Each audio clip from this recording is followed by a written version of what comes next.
I think this conversation is now coming full circle. I've been talking with some of the Xbox community members here on the channel, and we've been talking about Xbox's business proposition.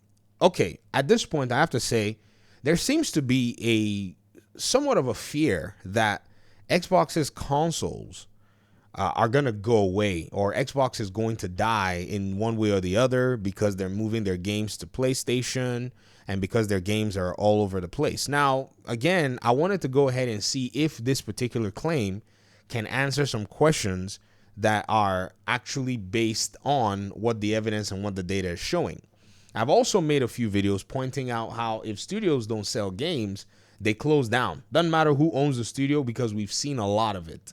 So what I'll do in this video is Delusions of Grandeur and I'm going to basically lay out our conversation. By the way, he's an Xbox fan, big, huge Xbox fan. However, there is a concern. Let's see if Delusions of Grandeur's concerns can actually withhold the, current market reality, because there are people from all sides talking. There are people from the, the media. There are people that are fake, Xbox fans or whatever it is, who say, oh, they were Xbox fans or whatever it is. And then there are PC gamers also talking as well. Everyone is talking about the situation, but I want to see if, this can actually hold water. So, Delusions Grandeur said this. Based on the narrative, he's saying that the reason we're seeing a lot of people talk negative about the Xbox console is because Xbox is taking its games to other platforms and not getting reciprocated with those games. And until Xbox changes this, the current narrative is not going to change.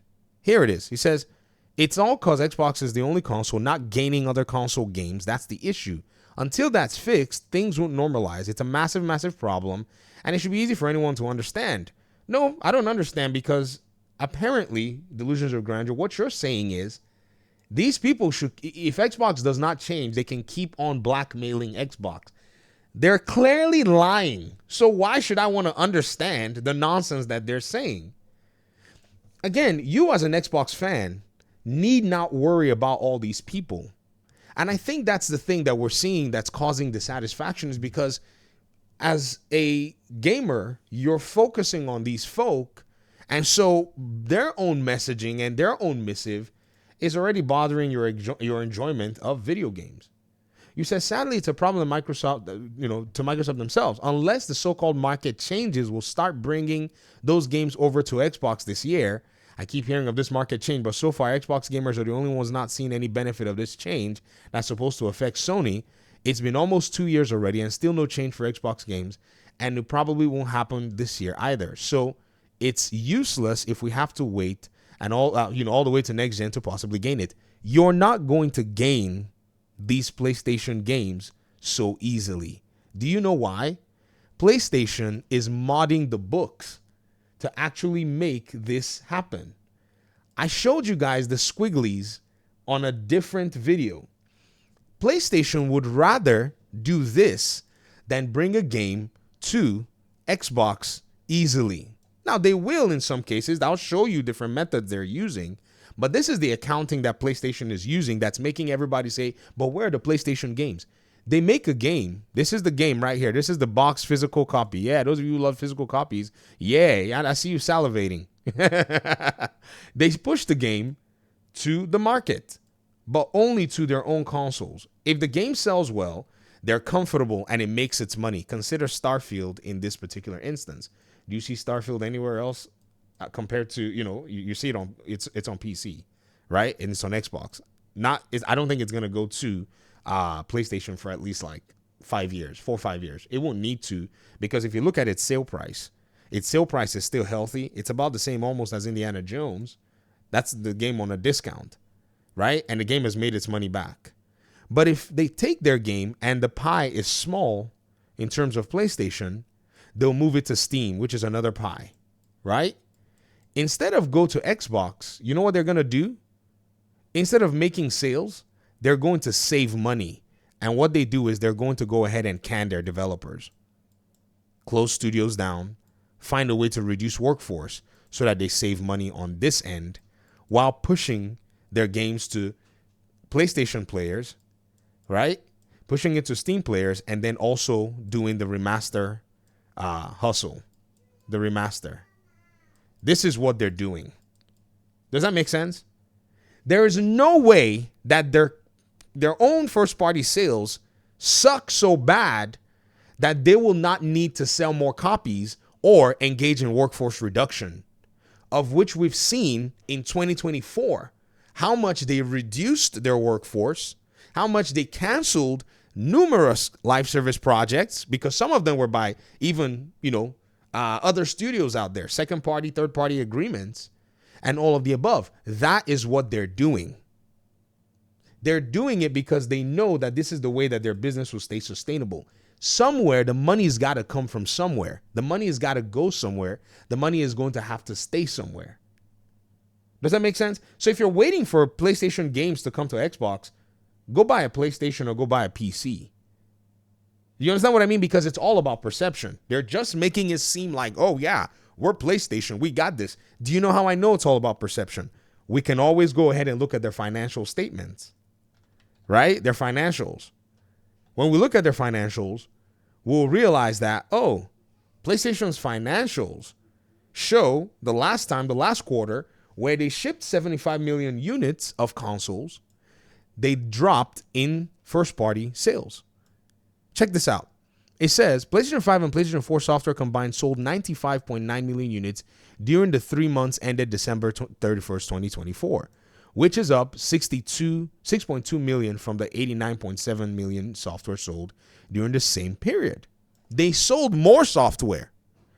But look at this. 11.6 million units were first-party titles, which is down 4.6 million from the 16.2 million units sold during the same period. They don't have enough games like they did in the past. What game came out around that Q4-ish of 2023 that made this drop? It was Marvel Spider-Man 2. Before they see another game of that nature, they got to sit there in their 6-year development cycles before they drop them. Whereas in Xbox's own side, they'll be selling software from January, February, March, April, May, all the way through Call of Duty, of which Call of Duty comes in and obliterates basically 2 quarters of everything that PlayStation has done in 1 quarter. So they're not selling games, but they're finding other measures to go ahead and keep themselves afloat. And one of such measures is by cutting the studios down. We have articles. I've shown you articles. I've shown you all kinds of different resources to this effect. I'm not making it up. If we look and see even the, PlayStation, and I'm going to show this over and over again because it's necessary, right? Check it out. This was last year, 2024, February. They had just launched Marvel Spider-Man 2. Then an article from CNN comes out and says, Sony to lay off 900 at PlayStation as tough times for the video game industry persists. Now, Xbox did layoffs too, a lot of redundancy layoffs because they bought a new, firm. They already have people that can do stuff. But they basically laid off 8% of their workforce. This was just in February of 2022. This has nothing to even do with the Concord developers, Neon Koi, and even other staff that were basically shaking up at other studios around 2023 when they launched Marvel Spider-Man or other games. So when you're saying, oh, the market is not affecting PlayStation, no, that's not true. The market is affecting every single person that's in it. PlayStation is happy with the third-party games, but again, they're having to sit there and wait for third-party games. Well, third-party games come out when third-party games are ready. And while they're waiting, Xbox is out there going out to kill something to eat. In this instance, I want to bring to your attention Forza Horizon 5. It's one of the top pre-orders on Xbox right now, even topping Assassin's Creed Shadows, which it's going to be launching before. Do you see that? Instead of gutting developers, right, with Forza, Xbox has taken a much more sustainable, wiser approach to brand identity, brand recognition, and has now taken, instead of giving you a Forza remaster, right, Xbox decides, you know what, we're going to take it to PlayStation. So it adds to the pie. The PlayStation pie is already here. The Xbox pile. Xbox, right? Another pile is here too for them, Game Pass. Right? So they have numerous means to make money, and guess who stays in business? The human side, which is weird that Microsoft of all companies is taking the human-centric approach, the dev-friendly approach. I mean, it's weird. Even coming from my mouth, it's like, ugh. I mean, you see it because here, let me tell you guys a very interesting story. The Wonder Woman game that got canned, if you go and look at their developer vlogs when they were interviewing some of their developers, a developer left Playground Games. That's who's doing Forza, right?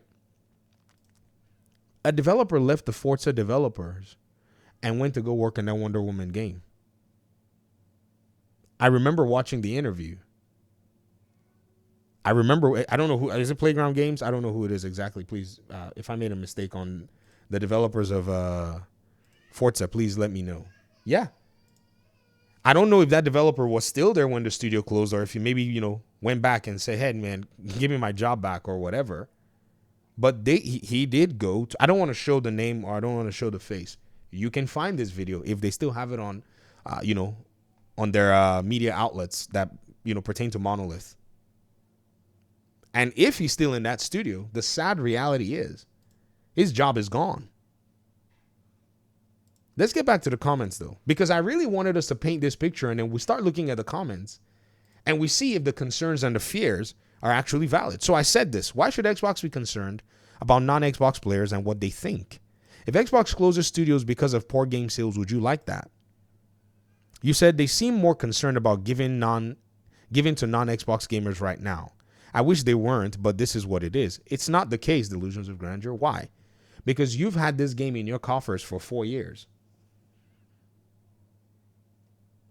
And at the same time, you see, as a PC gamer, I have to point this out. I gotta really stop you here, sir. I see that they're giving games to their own audience because everything is rolling downstream to me as a PC player. I'm seeing it right here.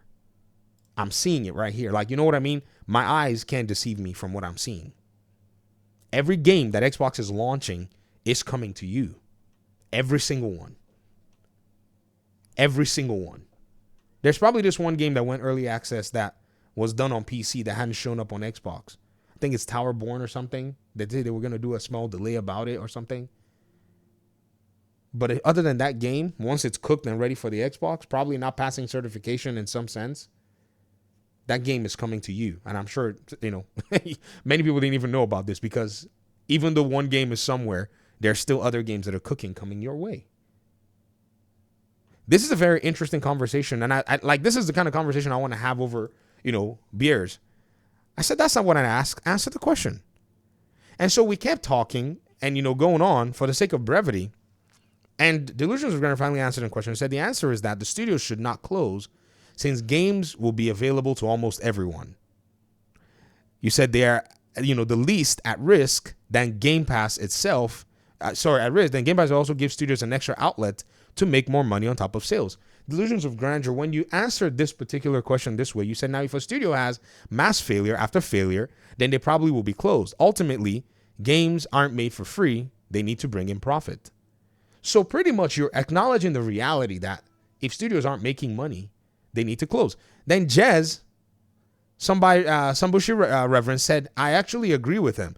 So I replied and said, don't be in a hurry to agree with him because you guys are going to now finally figure out that you're actually agreeing with me. Let me show you what I mean. You said, I'll prefer that the studios don't close. But as I said, ultimately, they need to bring in profit. Sometimes this isn't all bad. And, the studio can be closed and people can be merged into existing studios or projects. So let me ask you, Delusions of Grandeur. If the studio closes down and then they go merge these people into these other projects, do you mean to tell me that the other projects didn't have enough people already working on them? Or do you mean to tell me that they just literally had all this work and didn't hire people to work on those? You said also IP doesn't need to die from a closed studio. Loss of IP isn't the worst thing from a consumer standpoint. That particular position you don't agree with. Do you know how I know you don't agree with that position? If there's no IP, how are people going to come into the Xbox ecosystem? What is the unique proposition for Xbox to bringing people into their own ecosystem? It's IP. You don't agree with that position. I don't know why you said it, but I don't think you do. Because you're concerned about IP going to other places. Yet you're saying loss of IP is not necessarily the end of the world. It is. If Xbox cannot provide IP at this moment in time, at this rate, then they've put themselves in a big hole, in a big bind. Then you said this. This is a very interesting conversation. You said, if my choice was having a studio or two close so Xbox console can live, I'll choose having the studio close. If the studio closes, no one's going to make the game. If there's no game made, there's no console sold, there's no participant in the Xbox ecosystem either way. Why? These folk aren't going to go sell their PlayStations to come buy an Xbox. However, some of them will play Xbox games, give Xbox money through, avenues like the cloud.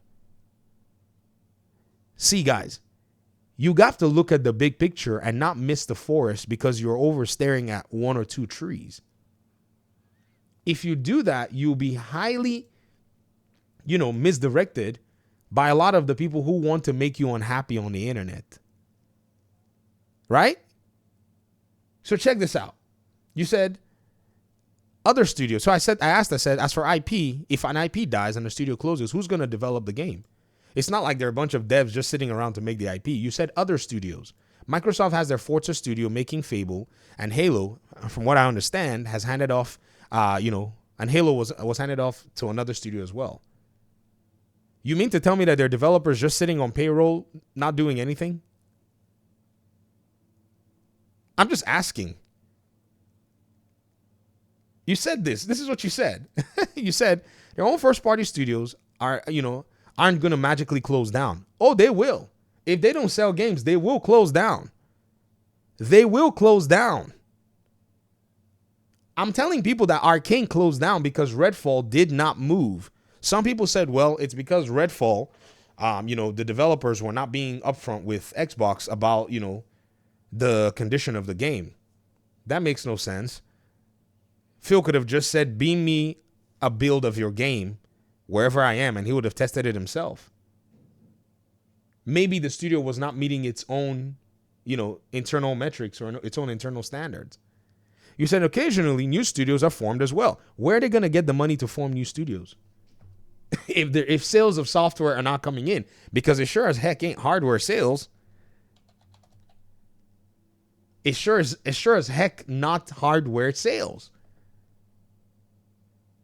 If they went ahead and sold 30 million more consoles overnight, bam, that's not going to move the needle in terms of profits coming in. They're not going to go ahead and suddenly just start building more studios because they sold 30 more million units if software doesn't sell. How do I know? Look at these guys that have 75 million, pieces of their hardware sold and still are the ones that canceled 10 games and closed at least 2 studios last year. All of you are looking at PlayStation, but all of you are not looking at PlayStation. I'm looking at PlayStation and I'm like, oh my gosh, their business model is very volatile. Their risk tolerance is very low. They cannot provide value for their own users. They can't even lock down exclusivity deals for a publisher like Crimson Desert publisher. Their own exclusive deals that they lock down with Shift Up has the Shift Up developer saying that we hope our game sells more copies on Steam. What?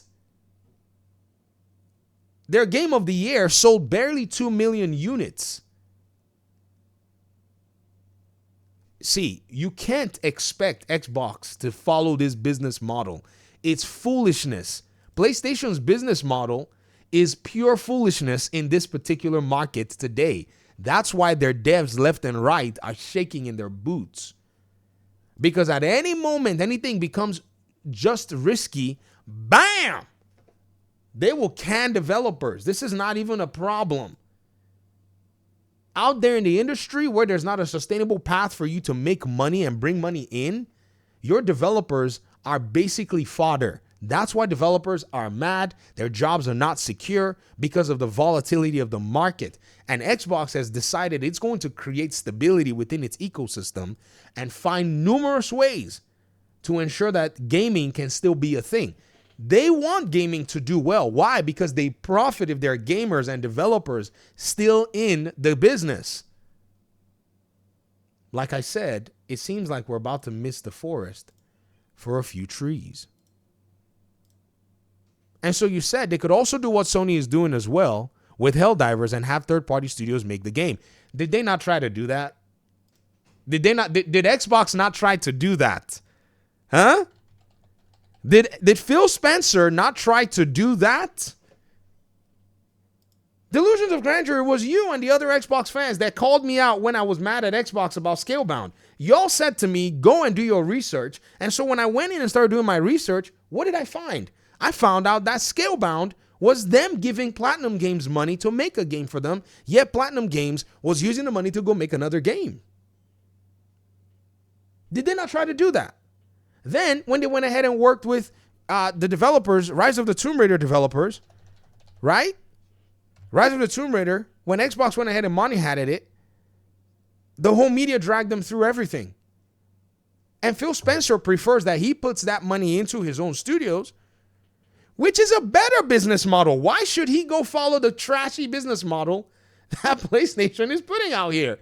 I cannot believe that an Xbox fan would actually suggest that Xbox take the crap route in business. Why would they do that? That makes no sense.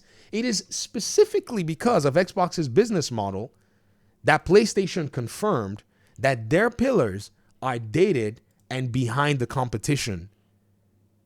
Xbox has blazed past PlayStation.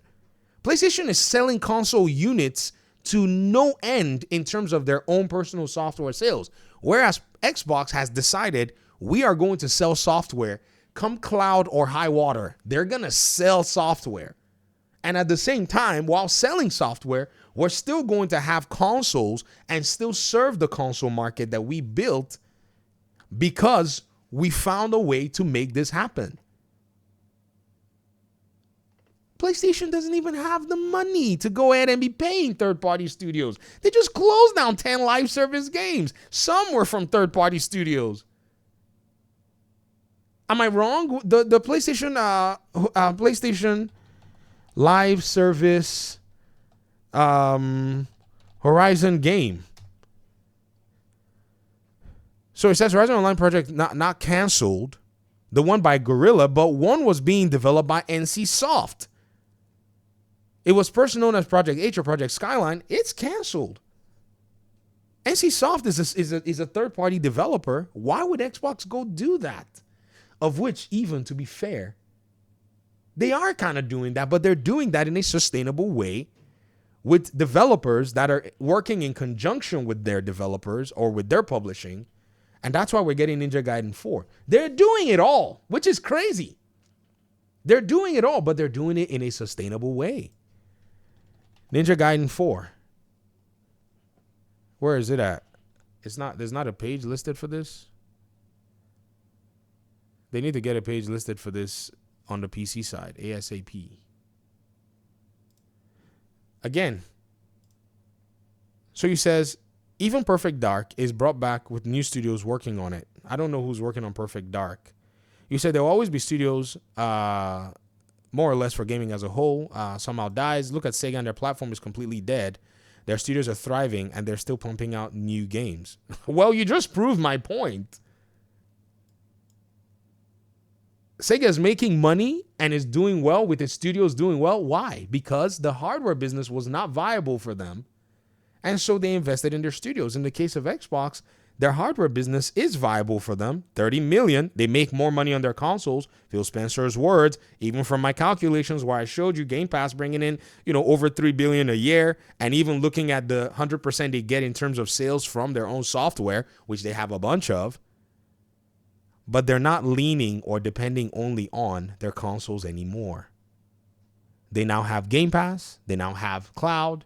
They now have ecosystems where they can basically get you into playing Xbox games any way that you want. At the same time, before they wait for you to go buy your Amazon Fire Stick, they're going to monetize PlayStation players and Switch players as well. I strongly believe that a lot of people like the old exclusivity, paradigm. It's all right to like it, but you have to know that it's actually the death of a company in today's market. It's the utter death of a company in today's market if they continue doing exclusivity deals and their market is shifting right from under them. Nintendo themselves are publishing games on mobile. Why? Because there's a market there. There's money to be made there. An indirect competitive platform that was doing its own madness is now basically looking at Nintendo going, very soon we're going to have phones where a Switch will be irrelevant, even to the point where even maybe consoles and PC will start to sweat because of how much these particular markets are developing. Then you got the handheld market from, Valve and the other people, the other players.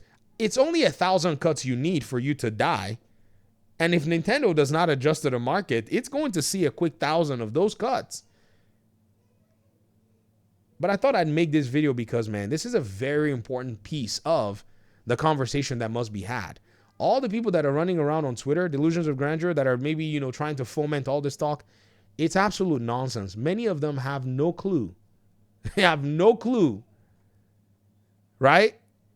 Either how business works, or they're just clearly lying because they see the reality and they see that Xbox has found a way to be successful and to be strong, and their wishful thinking that Xbox is going to somehow die is not manifesting anytime soon. I'm out. Thanks for watching. Peace out.